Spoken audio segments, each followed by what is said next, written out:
Moi, c'est Julien, je suis cofondateur de Use Concept, et ergonome à la base, depuis maintenant plus de 10 ans. Le Ouf! temps passe vite. Parfait. Moi, depuis un peu moins longtemps, 5 ans, ergonome aussi chez Use Concept et du coup, on avait travaillé tous les 3 sur cette application, OptiBP.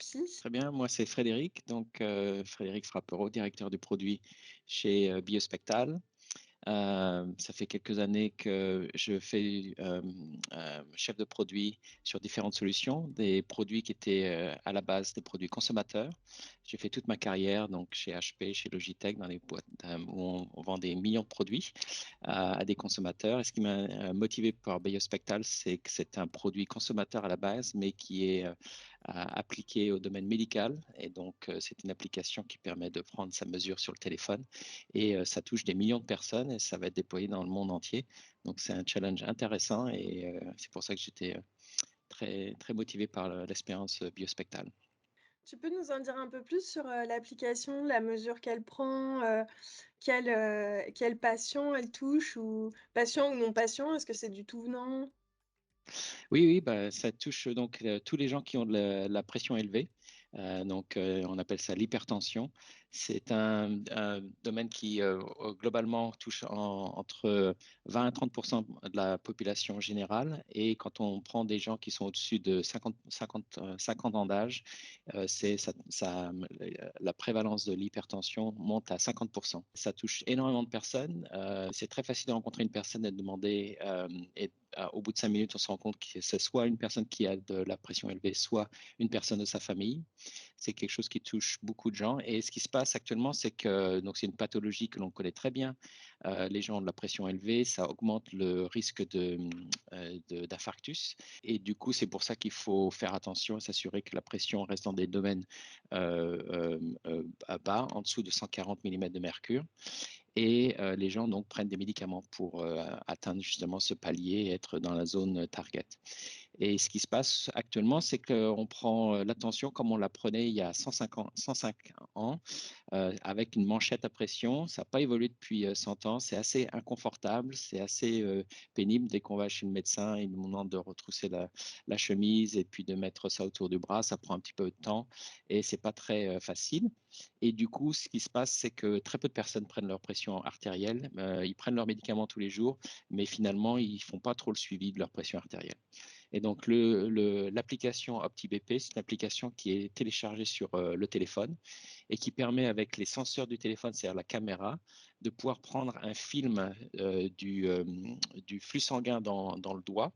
Et avec une petite vidéo de 30 secondes du flux sanguin dans le doigt, on est capable de déterminer si la pression artérielle a augmenté ou a descendu par rapport au moment de la calibration de l'application. Donc, c'est une application de suivi de pression artérielle. Et l'avantage de ça, c'est que ça permet de l'avoir toujours avec soi sur son téléphone, de pouvoir la prendre le matin, de pouvoir prendre la pression aussi à midi et le soir, n'importe quand et n'importe où.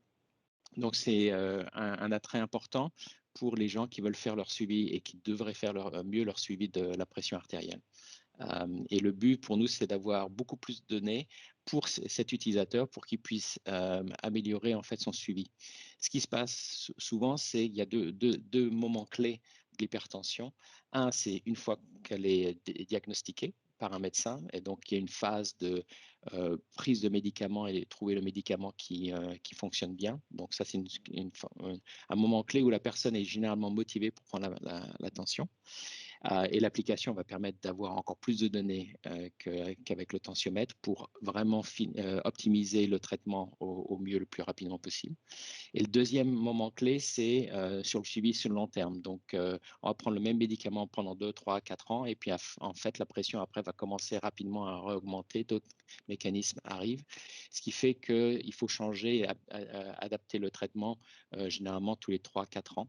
Et c'est là où en fait les personnes ne s'en rendent pas compte parce qu'ils ne prennent pas leur tension artérielle. Et donc, avec le suivi de l'application OptiBP, ça leur permettra de façon très, très simple d'avoir une notification sur le téléphone et de leur rappeler tous les 3 mois, 6 mois de prendre la pression et de pouvoir s'assurer que, avant qu'ils aient cette prochaine crise d'hypertension, on puisse le détecter avant et optimiser leur traitement. Et si je me souviens bien, il y avait peut-être, aussi la possibilité de garder une trace des mesures qui avaient été faites pour en discuter avec le médecin? Exactement, c'est comme c'est sur le téléphone, on prend la mesure, ça prend déjà 20 secondes, alors au lieu de prendre 45 secondes, c'est beaucoup plus rapide, mais surtout ce qui est important, c'est que le résultat, il est sur le téléphone, l'historique se crée en fait naturellement, il est stocké sur le téléphone, il est visualisé sur un historique, et ça c'est une façon très simple, la personne n'a pas besoin de prendre ça sur un bout de papier, et puis peut aussi le montrer à son médecin ou l'envoyer par email à son médecin très facilement. Et du coup, pour que tout ça fonctionne, ce qu'il faut, bah, c'est déjà que l'application, fonctionne bien et pour ça, ça rentre aussi dans le cadre, parce que du coup, cette application, vu qu'elle est utilisée par des patients qui suivent un traitement, ça fait appel à une notion qui est la notion de dispositif médical. Vous avez dû, du coup, concevoir le dispositif dans ce contexte-là. Est-ce que tu peux nous expliquer ce qu'il y a comme différence entre une application qui promettrait une prise de mesure de tension ou autre chose, mais qui n'est pas un dispositif médical et une application qui est dispositif médical? Qu'est-ce que ça a changé pour vous et qu'est-ce que ça va apporter de plus au final pour les patients? Alors, pour nous, c'était clair dès le départ qu'on voulait que l'application et la pression, la mesure de pression qui est prise avec le téléphone puisse être utilisée dans le cadre d'un diagnostic de l'hypertension et dans le cadre de la suivi de l'hypertension par les médecins. Donc pour eux, pour les médecins, ce qui est important, c'est de s'assurer que l'outil de mesure donne des estimations de pression de façon précise. C'est pour ça qu'on a voulu tout de suite que l'application soit considérée comme un dispositif médical et on est en train d'avoir le marquage CE, donc de dispositif médical, qui permet pour nous de déployer ça avec les médecins et pour tous leurs patients. Ce que ça a apporté pour nous, c'est un, démontrer d'un point de vue clinique forcément la précision des estimations, mais deux, de montrer que l'utilisation des utilisateurs est bien comprise, qu'il n'y a pas de mauvaise compréhension de l'information qui est montrée, que les gens sont capables de façon indépendante d'utiliser le produit pour prendre leurs mesures, et puis aussi de s'assurer que la qualité du dispositif, donc du software pour nous, est sous contrôle. Donc il y a toute la partie gestion des risques et mise en place du système qualité qui s'assure que tous les changements que l'on va faire ultérieurement dans le logiciel n'induit pas de problème au niveau utilisateur et qualité. Et du coup, ma transition est toute trouvée. En parlant de risques d'usage et d'utilisateurs, est-ce que tu peux, rappeler du coup, comment on a rejoint, cette aventure OptiBP? À quel moment vous avez fait appel à nous et pourquoi? Alors, très bonne question. Moi, j'ai travaillé donc beaucoup dans le design de produits aux consommateurs et donc on a commencé à développer l'application naturellement en faisant des phases d'alpha et de bêta avec des utilisateurs pour en fait améliorer rapidement, comprendre quels sont les aspects importants de l'interface utilisateur pour qu'ils puissent de façon indépendante prendre la mesure de façon indépendante. Mais la partie que je ne connaissais pas du tout, c'est justement cette partie d'analyse des risques. Donc, tous les risques d'utilisation, comprendre et avoir une documentation et un état d'esprit très lié sur quels sont tous les risques possibles d'utilisation et comment couvrir cet aspect-là avec des redondances dans l'interface utilisateur. Et puis aussi toute la partie testing, donc summative test, avec toutes les standards qui ont mis et qui existent dans le domaine médical que je ne connaissais pas du tout, que j'ai découvert. Et c'est là où en fait on avait vraiment besoin d'un partenaire expert comme vous, qui avait l'expérience de dispositifs médicaux et de tester, designer, tester les dispositifs médicaux. Comment vous nous avez connus, en fait? Je sais plus si on en avait discuté à l'époque. On a demandé à ma collègue Chloé de faire une recherche de partenaires. Et puis, je crois que c'est sur la recommandation d'un de ses anciens collègues qui vous connaissez. Et du Voilà. coup, oui, on avait travaillé en effet sur, les risques, identifier les risques, quelles erreurs, les utilisateurs pouvaient faire, qu'est-ce qu'ils pouvaient, mal comprendre, mal faire, pourquoi? Et après, en effet, on avait fait donc l'évaluation sommative qui est la toute dernière évaluation, une fois le produit fini. Mais avant de faire cette évaluation sommative, je sais pas si tu te souviens, vous aviez fait, vous, des tests en interne avec le protocole qu'on avait rédigé et donc c'était une super bonne pratique parce que vous aviez pu, voilà, tester un petit peu, mettre déjà entre les mains, des utilisateurs cette application avant de faire les tests, sommatifs après lesquels on n'est pas censé faire de modifications. Du coup, comment est-ce que vous les aviez mis en place et quels changements est-ce que ça vous a permis de faire sur l'appli? Est-ce que tu t'en souviens un petit peu? Ouais, tout à fait, c'était, il y a à peu près maintenant, ouf, 1 an déjà. Ouais. Le temps passe vite. Ce qui est c'est ça que j'apprécie, en fait, travailler avec vous, c'est la flexibilité qu'on a pu avoir, c'est de faire l'analyse de risque, de voir qu'on avait mis en place pas mal déjà d'aspects dans l'application, les messages d'erreur, les redondances. Mais il y a toujours, dès qu'on fait des changements, besoin de revalider qu'en fait, on n'introduit pas d'autres problèmes. Et c'est là où, en fait, comme on était très, très contraint en termes de timing, c'est de pouvoir prendre en fait le, le protocole que vous avez fait, en fait, sommative, et de pouvoir le faire passer avec 4-5 utilisateurs nous a donné, en fait, nous a énormément aidé. Il y avait quelques problèmes qu'on avait découverts rapidement, c'est qu'on avait changé la manière de faire la calibration et la vidéo, et ça avait introduit des effets de bord. Donc, on a fallu qu'on refasse une passe là-dessus.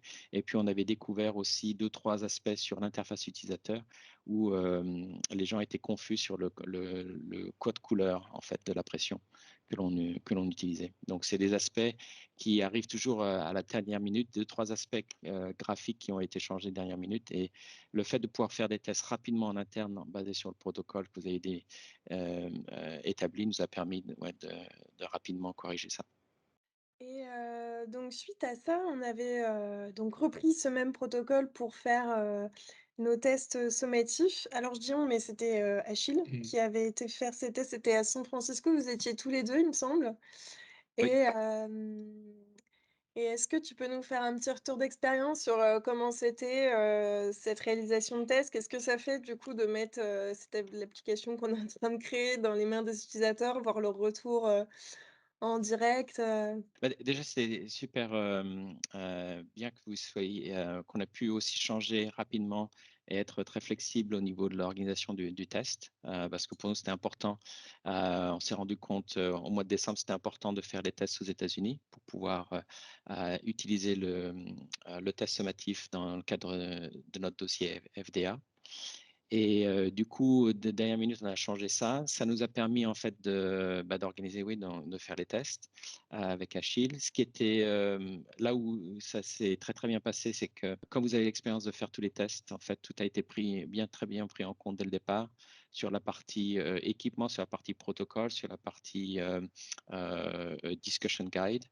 Donc ça a été assez facile pour nous de mettre en place ça à notre bureau.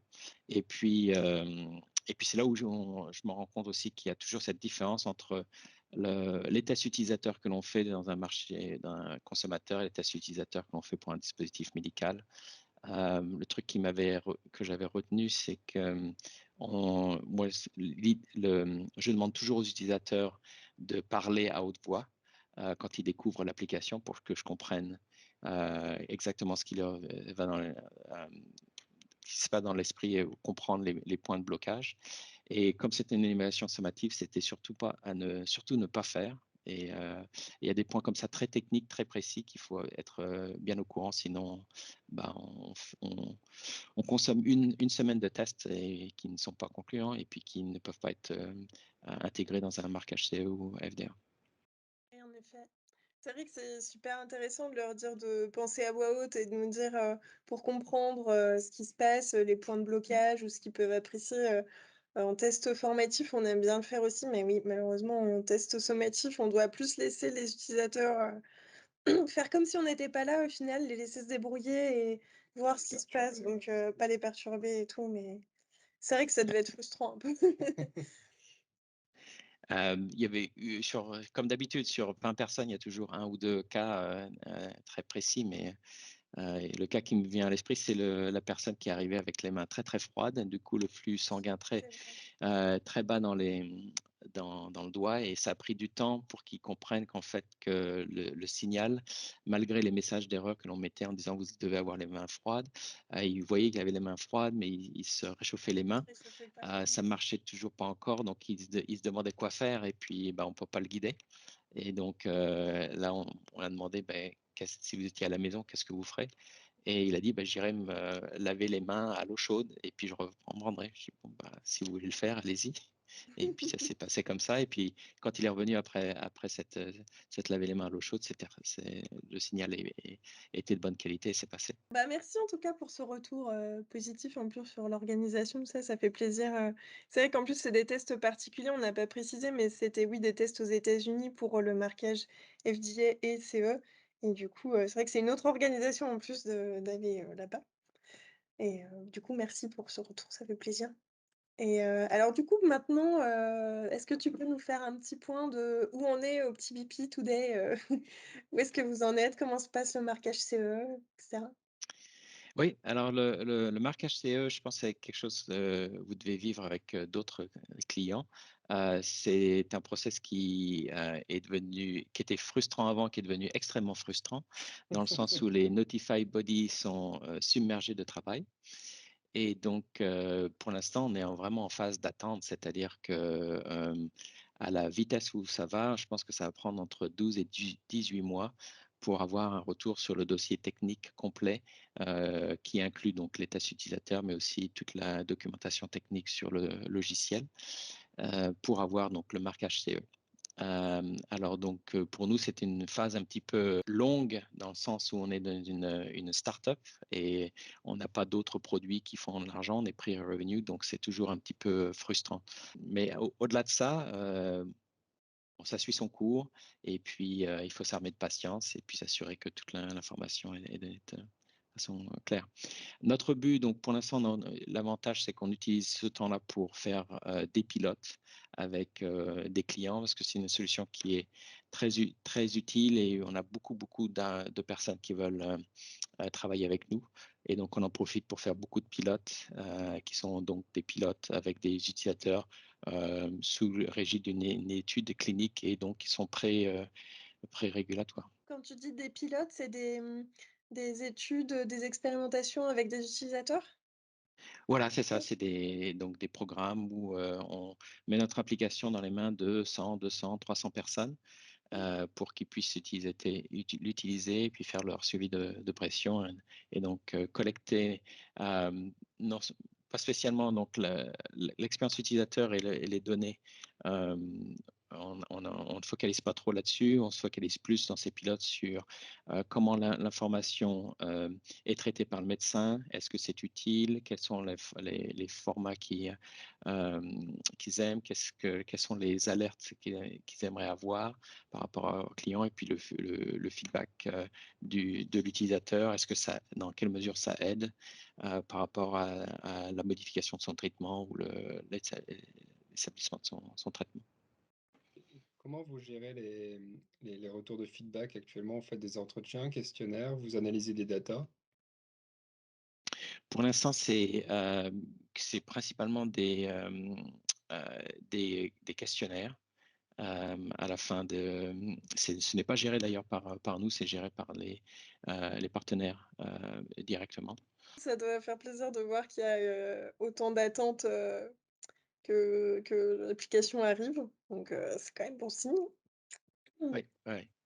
Oui, et puis il y a énormément de demandes dans le monde entier. C'est l'avantage d'avoir un dispositif médical qui est un logiciel qui se télécharge très rapidement sur le téléphone. C'est qu'on a énormément d'intérêt, non seulement dans les pays développés, mais dans les pays autour du monde, en Asie du Sud et en Afrique, parce qu'il y a beaucoup de gens qui sont, non diagnostiqués avec de l'hypertension. Donc déjà, c'est aider au diagnostic. Et deux, le suivi de la pression pour eux est aussi problématique parce que l'accès à la clinique n'est pas aussi rapide, l'accès aux pharmacies n'est pas si évident et l'accès simplement à un tensiomètre actuellement est compliqué pour eux. Donc avoir un tensiomètre sur leur téléphone comme le nôtre, c'est très utile. Voilà. Voilà, bah, c'était super intéressant, merci beaucoup. J'ai une dernière Oui. question. Alors, ce serait Oui. vraiment pour conclure un peu, hein, si tu devais un peu résumer ton expérience utilisateur d'avoir travaillé avec nous, on va dire ça comme ça. Voilà, qu'est-ce que tu en retires? Quel sentiment tu as eu? Voilà, très, très, très généralement, hein, Moi, il y a deux mots qui me reviennent à l'esprit. C'est en professionnel. Vous êtes professionnel, connaissez très bien le domaine, et j'ai pu rapidement poser des questions et avoir un retour très précis et sentir que vous maîtrisiez bien votre domaine. Donc ça, c'est important.